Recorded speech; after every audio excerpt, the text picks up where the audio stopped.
ومن جاهد فإنما يجاهد لنفسه إن الله لغني عن العالمين. ملخص من كتاب التوحيد. Kita di bab al-khawf minasyirk. Bab al-khawf minasyirk.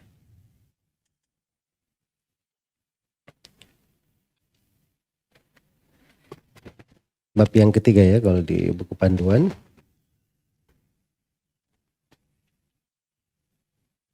Hadits yang kita akan baca di halaman 54.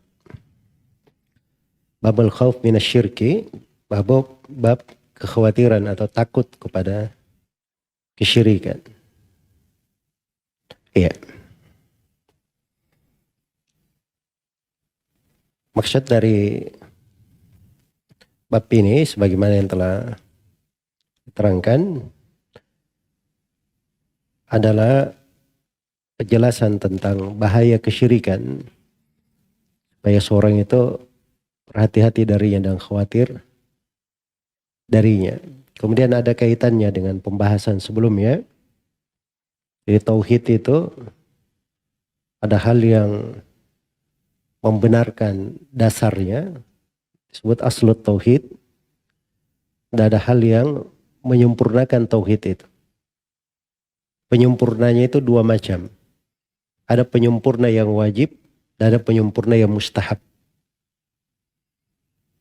Setelah penulis menjelaskan di bab sebelumnya tentang tingkatan orang-orang yang bertauhid pada semua pembagian tauhid itu tadi, maka beliau lengkapi pembahasan dengan penjelasan takut dari kesyirikan.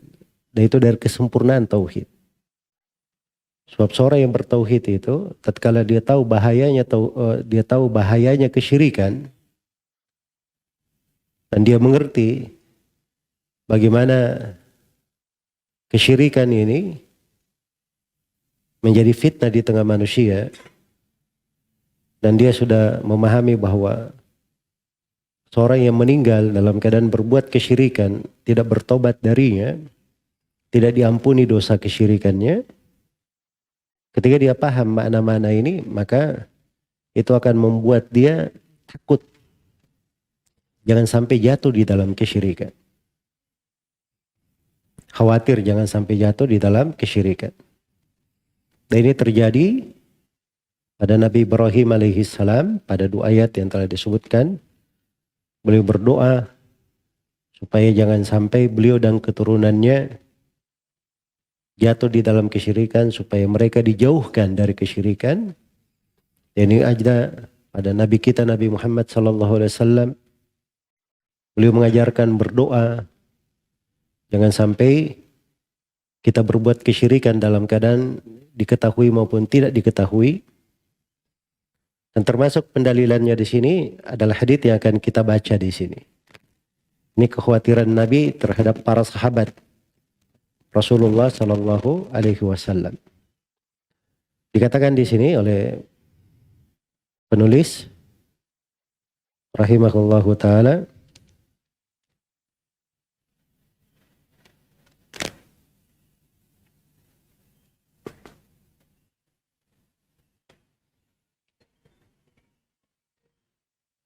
wa fil hadithi, dan di dalam hadits, akhwafu ma akhafu alaikum asyirkul asghar. Fasu'ila anhu faqala ar-riya. Dan di dalam hadits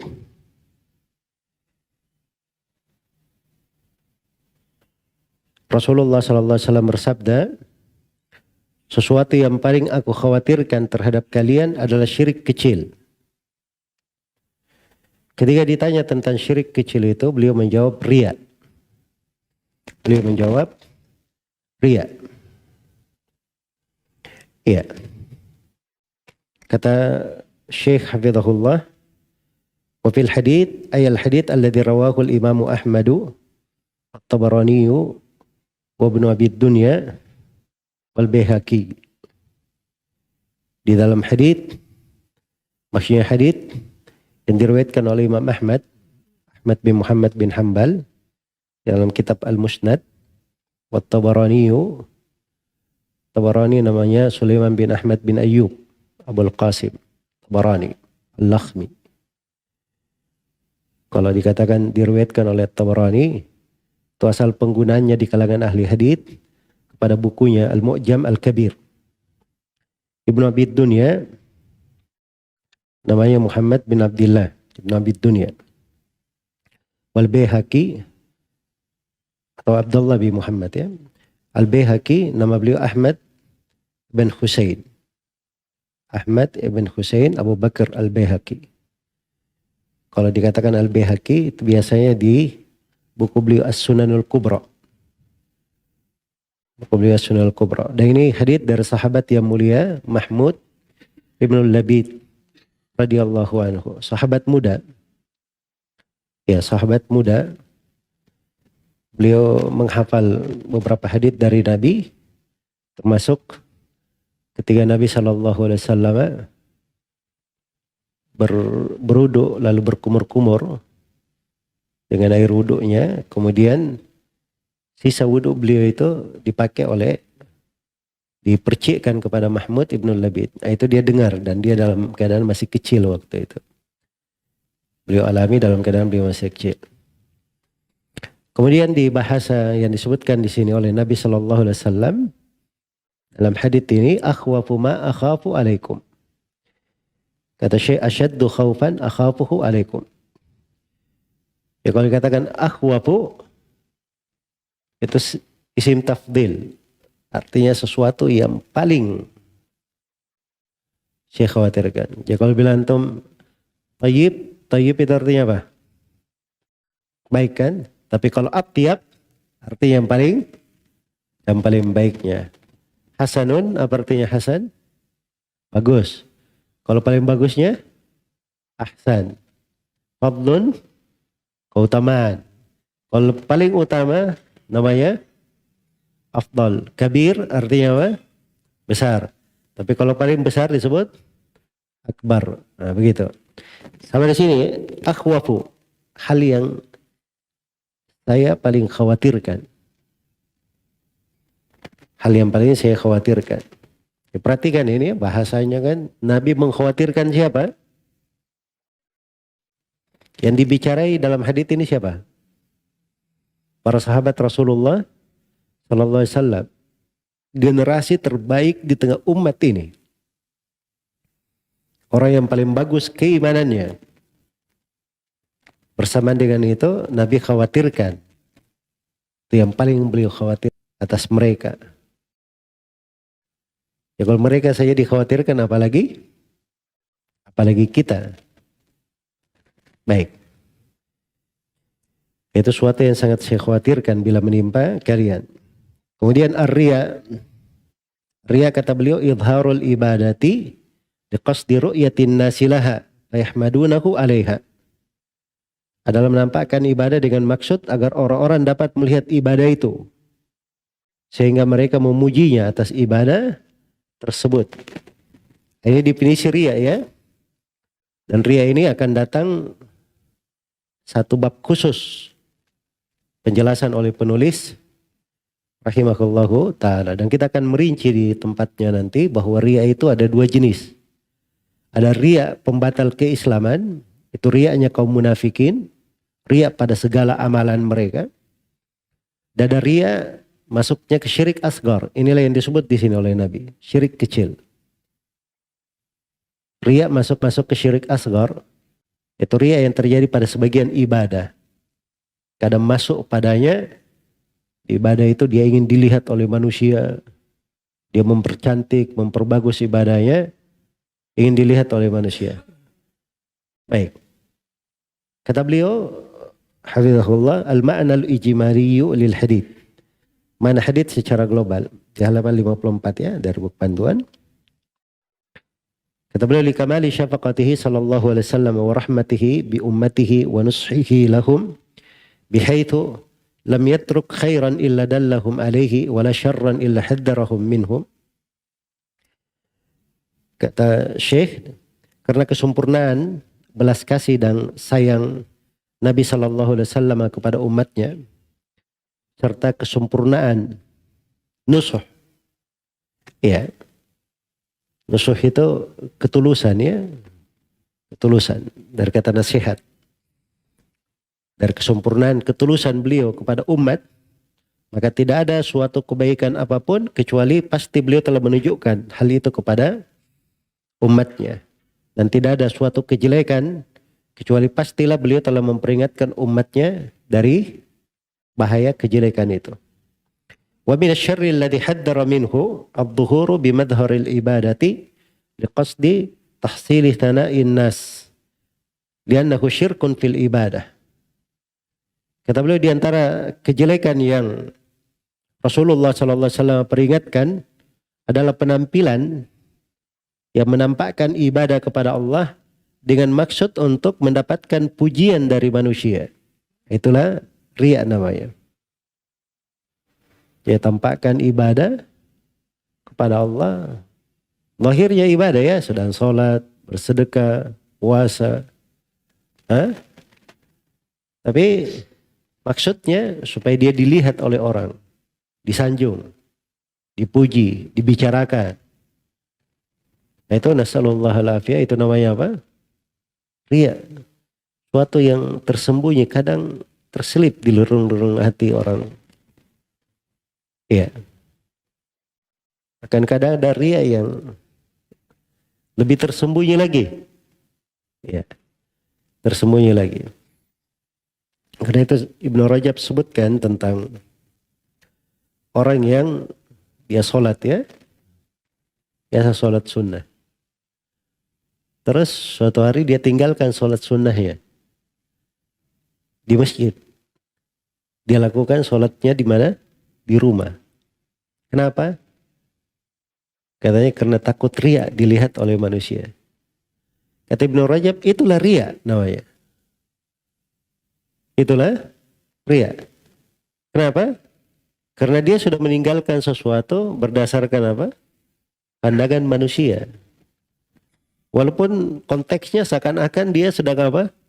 Sedang wara', sedang menjaga keikhlasan. Tapi ditunggangi oleh syaitan dengan bentuk riya lain yang tersembunyi. Ya.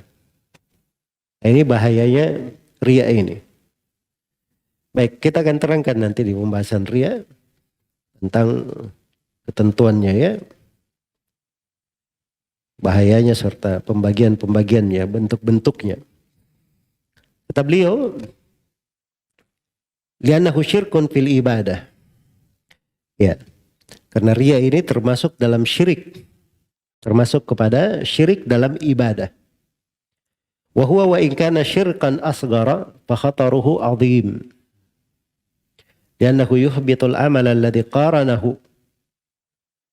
Kata beliau, meskipun riya ini syirik kecil, tapi bahayanya sangat besar.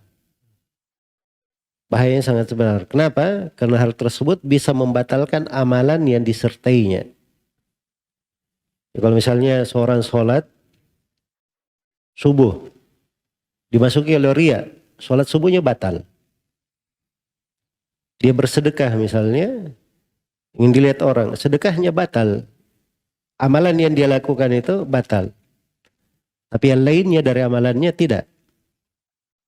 Ya karena ini masuknya terhitung ke syirik apa? Syirik asghar. Amal yang terkena riya itu, itulah yang batal. Ya itulah yang batal. Karena itu keikhlasan itu penting artinya. Seorang khawatir dari riya itu, takut dari kesyirikan itu perkara besar sekali.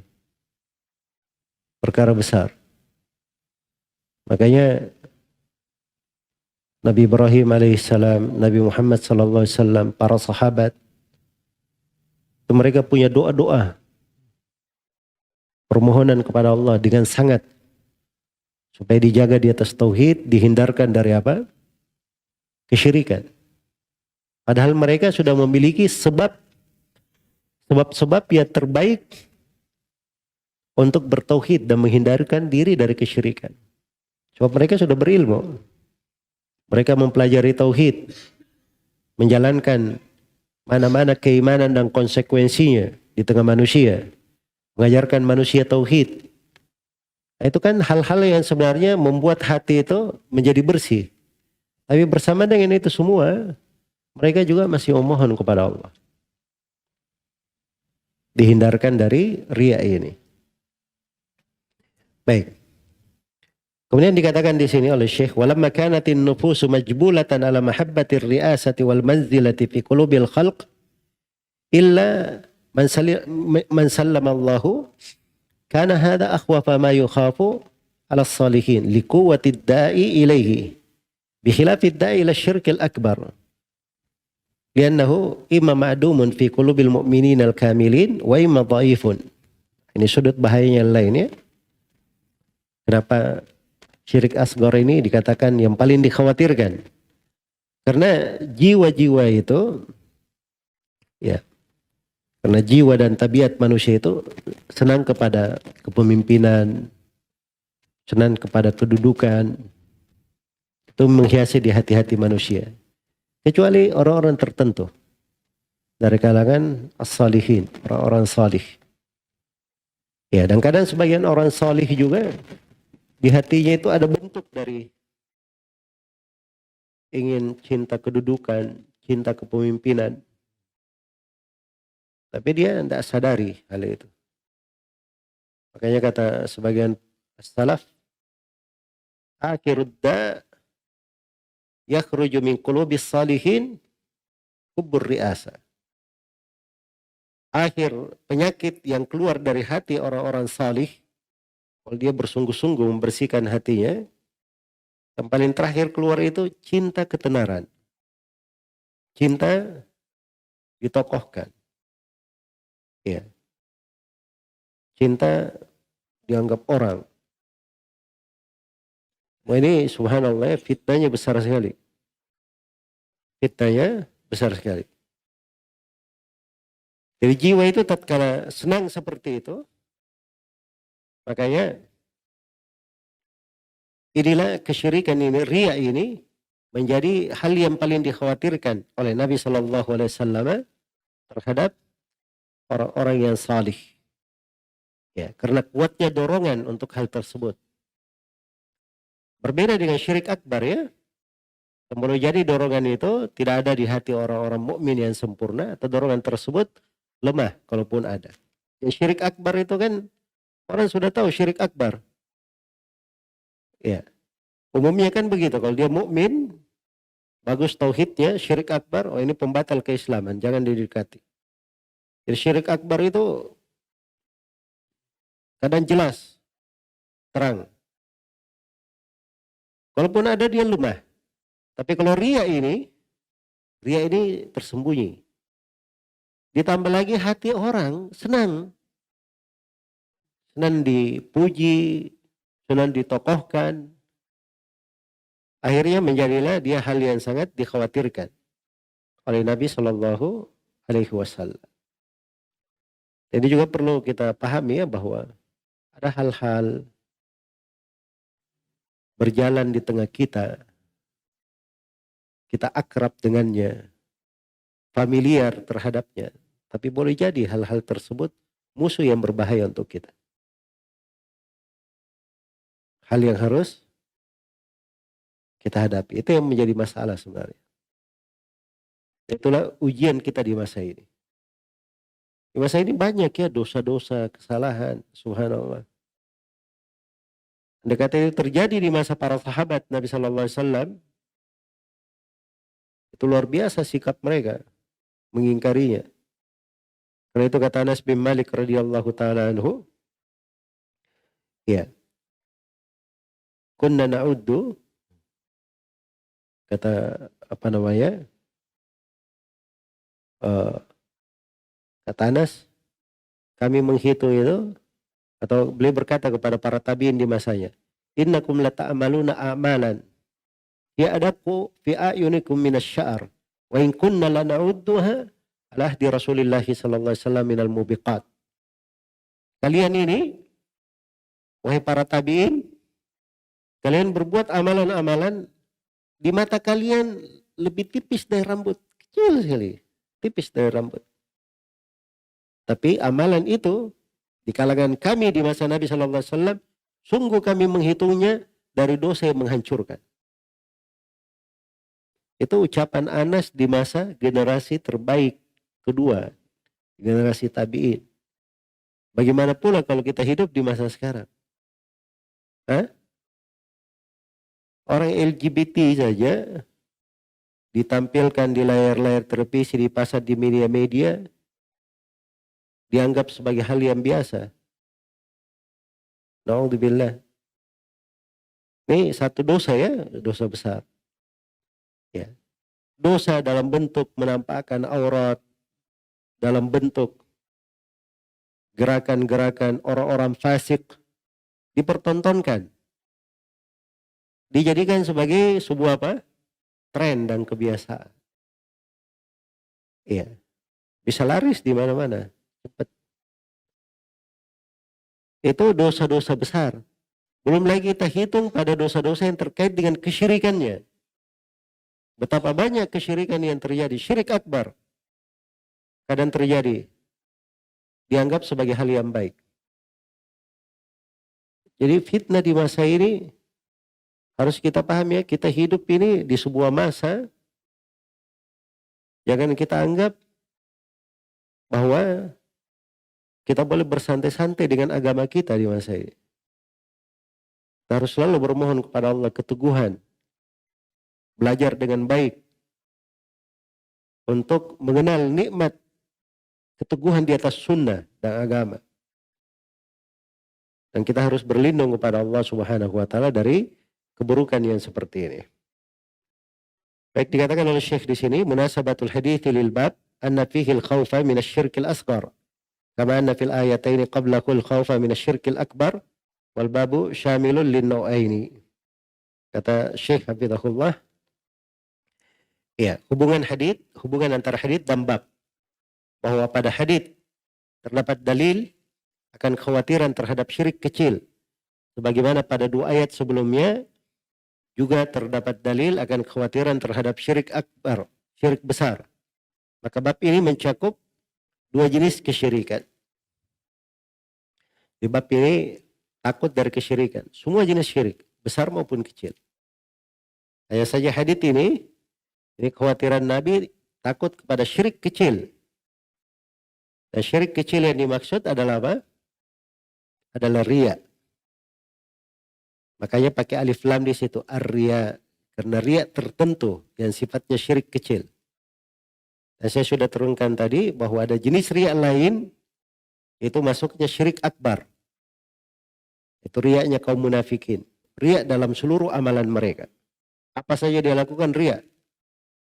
Ya, yura'una an-nasa wa la yadhkuruna Allah illa qalila. Innal munafiqina yakhadi'una Allah wa huwa khadi'uhum. Wa idza qamu ila as-salati qamu kusala yura'una an-nasa wa la yadhkuruna Allah illa qalila. Kaum munafikin itu ingin menipu Allah, tapi mereka lah yang terkena tipuan mereka sendiri. Iya. Kalau mereka berdiri untuk sholat, berdirinya malas. Berdirinya malas. Karena itu kata sebagian as-salaf, orang kalau berdiri untuk sholat, hendaknya dia bangkitkan semangatnya. Dia buat harapannya sangat besar kepada Allah. Sebab itu yang membedakannya antara mukmin yang sholat dan kaum munafikin yang sholat. Kalau dia datang sholat malas-malasan, kadang begitu ya. Apalagi kalau kita capek kerja misalnya, bangun sholat, ya malas-malasan. Kadang ada keterkaitan dengan kebiasaan, kondisi normal ya, seorang capek misalnya. Tapi harus diingat oleh seorang mukmin, dia tidak boleh sholat di kondisi seperti itu. Dia harus besarkan semangatnya. Ya. Dia tahu bahwa dia ini menghadap kepada Allah. Dia harus beda dengan kaum munafikin. Beda dengan kaum munafikin. Ini satu makna ini, itu kadang kita kurang memperhatikan ya. Kalau kita keluar dari rumah ke masjid, ya kadang kita anggap biasa-biasa saja. Tapi coba orang bangun dari tidurnya, dasarnya pengagungan kepada Allah dan mengagungkan sholat. Coba hadirkan itu di hati. latih coba hati itu. Maka itu pasti akan berpengaruh pada kehusyukan untuk sholatnya. Keluar dari rumah, ini dia ingat sholat, panggilan Allah, ya dia keluar dengan hatinya yang penuh kecintaan, rindu menyambut sholat itu.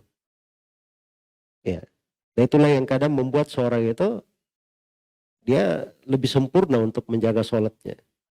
Kadang dia datang ke masjid lebih segera, ya dia tidak ingin luput takbiratul ihram atau yang semisal dengan itu, dari mana-mana dia menjaga sholatnya. Ya, kalau seorang mukmin itu berdiri, dia perbaiki semangatnya untuk membedakan di antara seorang mukmin dan munafik. Jadi ada hal-hal yang kadang berjalan di kebiasaan kita, tapi kita harus benahi diri di situ. Baik. Kemudian di sini oleh Syekh disebutkan beberapa pelajaran dari hadits. Ya. Kata beliau, hafizahullah, ma yustafadu minal hadits. Faedah dari hadits. Yang pertama, hiddatul khawfi minal wuqu'i fi syirkil asghar wa dzalika min wajhain. Kekuatan rasa takut untuk terjatuh ke dalam syirik kecil. Ya. Ini penjelasan tentang bagaimana seorang itu jangan sampai jatuh di dalam syirik asghar. Ya. Hadits ini menunjukkan dua hal. Yang pertama, al-awwal anna Rasul sallallahu alaihi wasallam takhawwafa min wuqu'ihi takhawufan syadidan. Rasul sallallahu alaihi wasallam mengkhawatirkan terjadinya syirik tersebut dan kekhawatiran yang sangat besar. Al-thani annahu sallallahu alaihi wasallam takhawwafa min wuqu'ihi fi salihin al-kamilina. Faman dunahum min babi aula. Rasulullah sallallahu alaihi wasallam mengkhawatirkan kesyirikan ini menimpa orang salih yang sempurna. Orang-orang yang derajatnya tinggi. Maksudnya di sini kalangan para sahabat. Nabi khawatirkan kepada sahabatnya. Maka orang yang derajatnya di bawah para sahabat harusnya lebih dikhawatirkan lagi. Apalagi kita yang miskin ini. Harusnya lebih apa? Lebih banyak khawatir lagi tentang hal tersebut. Tapi yang menjadi masalah itu kitanya ya sudah berada di masa subhanallah banyak ujian dan cobaan. Kita juga banyak kekurangan. Bersama dengan itu malas dan santainya paling hebat. Ya. Ini harus diperbaiki. Seorang itu punya kekhawatiran. Makanya subhanallah ya dari sebagian guru-guru kita itu dia tidak kenal. Mengajar pun, hari raya pun mengajar, coba. Hari raya mengajar. Tidak pernah putus di halaqahnya, dia mengajarkan kitab tauhid atau mengajarkan salah satu usul, hal yang terkait dengan akidah, dengan tauhid. Sebab ini harus selalu diulang. Ya, selalu diulang. Tidak ada yang lebih hebat dari Nabi Ibrahim dan Nabi Muhammad SAW. Bersamaan dengan itu, mereka selalu mengulang pembahasan-pembahasan tauhid. Ya. Karena itu kita harusnya di kondisi yang seperti itu. Dan ini menjadi masalah ini subhanallah ya. Dai-dai ini yang kadang status ini. Baik kadang ahli sunnah, mengaku ahli sunnah. Tapi kalau berbicara begitu nggak kelihatan ini orang mengajak kepada tauhid. Nggak kelihatan mana. Padahal semua pembahasan di dalam agama itu, mau bahas apa saja, itu ada hubungannya dengan tauhid. Ada hubungannya dengan apa? Dengan tauhid. Tapi kadang mengingatkannya zuhud sebagian orang. Zuhud. Karena masalahnya di masa ini seperti yang saya bilang tadi ya, fitnah. Kalau dia berbicara tentang tauhid itu membedakan antara yang hak dan yang batil. Membedakan antara seorang mukmin yang bertauhid dan seorang yang tidak bertauhid. Dan kalau kondisinya seperti itu, pasti akan terpisah orang-orang. Ada yang mendukungnya, ada yang tidak mendukungnya. Ya, masalahnya kalau orang bicara hanya mencari pendukung, cari follower dan sebagainya, ya dia harus meninggalkan pembahasan yang bisa menimbulkan konflik atau membagi manusia. Ya bicaranya gitu-gitu aja. Ya, mungkin kalau dia hidup di masa Abu Jahal, Abu Lahab, dia tidak diingkari itu. Ya kan? Nabi Muhammad itu apa kurangnya dari sudut akhlak, keindahan, pembawaan, dikenal sebagai Al-Amin. Tapi bersamaan dengan itu, beliau ketika menjelaskan agama, dimusuhi oleh Abu Jahal, Abu Lahab, dan kaum musyrikin. Karena memang ada di pembahasan agama yang pasti membedakan antara yang hak dan yang batil. Memecah antara orang yang bertauhid dan tidak bertauhid. Tidak mungkin disatukan, tidak bertemu antara air dan minyak. Jadi itu mana harus dipahami ya di dalam dakwah. Karena itu dakwah itu menyampaikan agama itu kepada ke jalan Allah. Bukan untuk manusia. Tapi dia berbicara untuk Allah. Karena Allah. Dengan syariat Allah. Manusia dapat hidayah ya Allah. Alhamdulillah. Yang diinginkan. Mereka tidak menerima dakwanya. Hidayah itu di tangan Allah. Bukan urusan dia. Dia hanya menyampaikan kewajibannya. Itu harusnya seorang da'i seperti itu. Tapi yang menjadi masalah sebagian da'i itu karena yang dia urus manusia, maka dakwanya ini harus dimodifikasi supaya mencocoki hawa nafsu orang. Nah, ini tidak benar ya seperti ini. Baik, karena itu pembahasan ilmu, pembahasan tauhid, kalau selalu dikaji itu meneguhkan seseorang di atas sunnah. Kemudian yang kedua kata Syekh Hafizahullah, syiddatu syafaqatihi sallallahu alaihi wasallam ala ummatihi wa hirsihi ala hidayatihim wa nushihi lahum. Besarnya kasih sayang beliau sallallahu alaihi wasallam kepada umatnya serta semangat beliau untuk memberi petunjuk dan nasihat kepada umatnya. Ini kasih sayang ini, syafaqah dari Nabi sallallahu alaihi wasallam. Iya. Syafaqah. Sehingga dengan hal tersebut beliau ingatkan kepada umatnya. Ada namanya syirik asgar. Tersembunyi.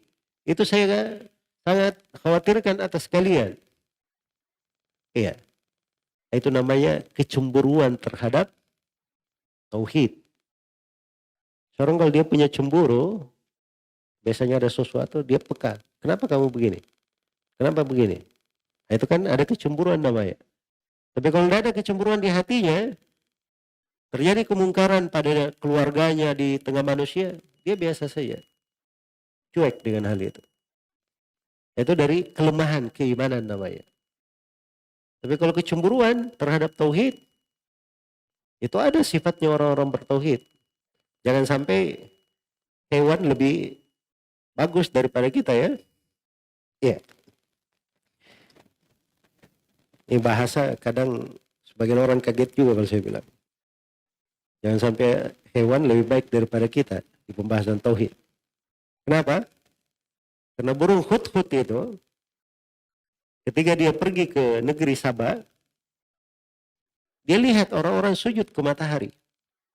Makanya begitu dia datang ke Sulaiman, dia datang itu dalam posisi menyampaikan sesuatu yang sangat mengganggunya. Yang dikatakan waji'tu min saba'in binaba'in yakin. Saya datang kepadamu dari negeri Sabah dengan berita yang meyakinkan. Maksudnya ini berita saya harus sampaikan. Kamu harus percaya kepada saya. Ini sangat meyakinkan. Iya. Wajitu kami sab'in binaba'in yakin.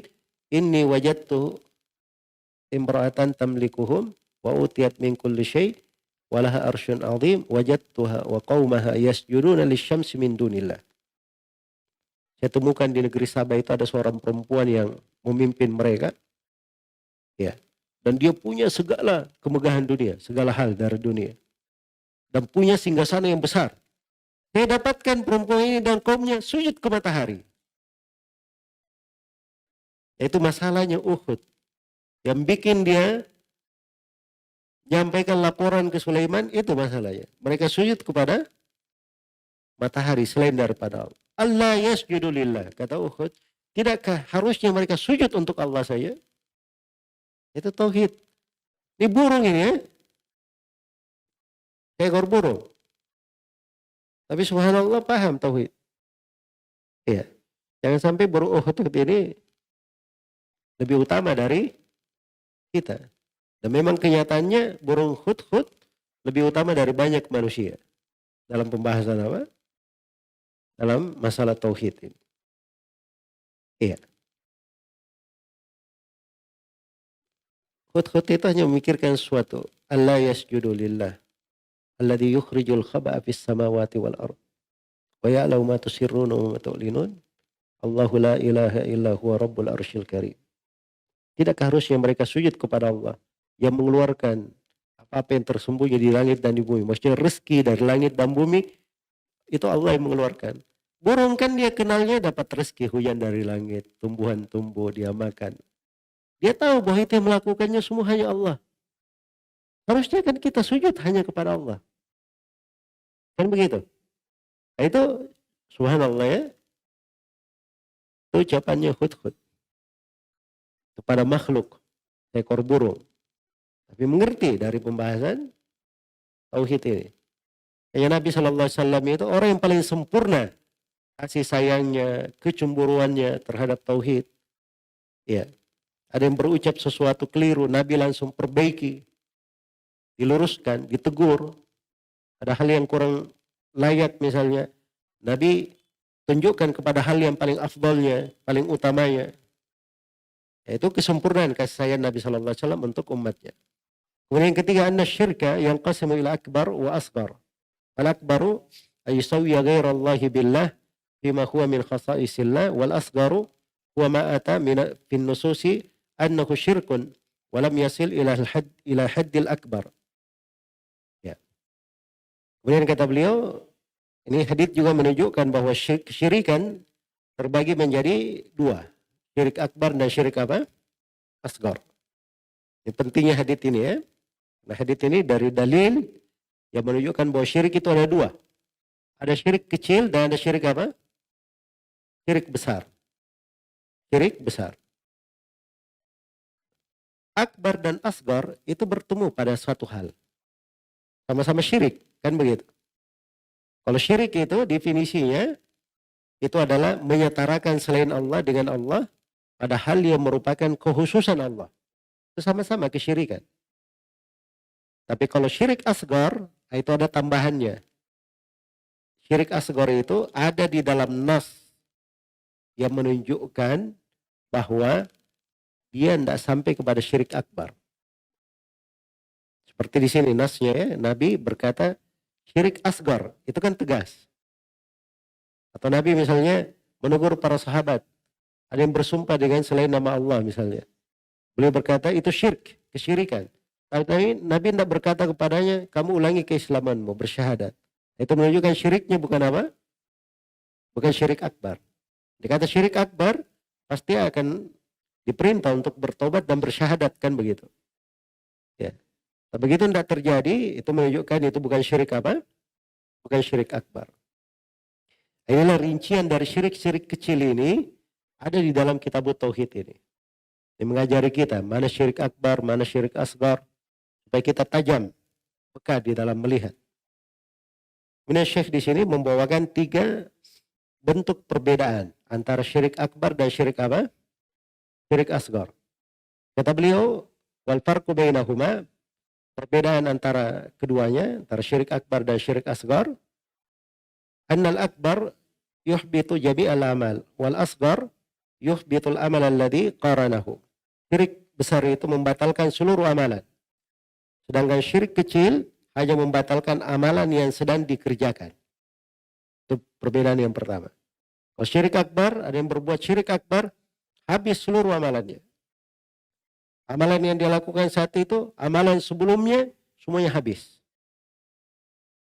Karena memang nasnya tegas, la yahbatanna amaluka. Akan hancur seluruh amalanmu kalau kamu berbuat kesyirikan. Walau asyraku la habita anhum ma kanu ya'malun. Ini kata mereka berbuat kesyirikan akan hancur seluruh amalannya.